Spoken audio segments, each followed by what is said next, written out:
এরশাদ ক্ষমতায়, বিএনপি তাদের কৌশল চলছে, খুব কৌশল চলছে, ভারতীয় আসন আরম্ভিত করল।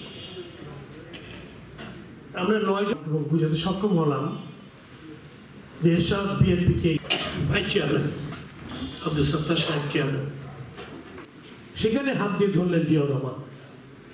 ৭১-এর মুক্তি আমরা একটু ফরসেশন করিনি। সাংবাদিক খুলনা এমএসের আয়োজনে বেগম খালেদা জিয়া, মিয়া গোলাম পরোয়ার, বাংলাদেশ জামাত ইসলামী সেক্রেটারি জেনারেল এইমাত্র চলে বিন্দু এবং সাংবাদিক বন্ধুরা, আজকে আমাদের আমন্ত্রণে সারা দিয়ে রাজনৈতিক সত্তা আর একটি হচ্ছে তার সাংবাদিক সত্তা। আমার সামনে আদর্শ ছিলেন বেগম খালেদা জিয়া। দীর্ঘক্ষণ ধরে আলোচনা হচ্ছে, এখন আলোচনা শেষ হচ্ছে।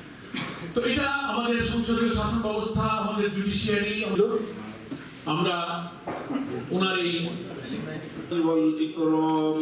ربنا ظلمنا أنفسنا وبعد إذ هديتنا وهب لنا من لدنك رحمة দেশ নেত্রী সাবেক প্রধানমন্ত্রী বিএনপি চেয়ারপারসন বেগম খালেদা আইয়ুনি ওয়াজআলনা লিলমুত্তাকিনা ইমামা। ব্যারিস্টার আব্দুর রাজ্জাক সাহেব আপনাদের কিছু বলেনি? আমি তো ওনাদের কথা বলছিলাম, আমি তো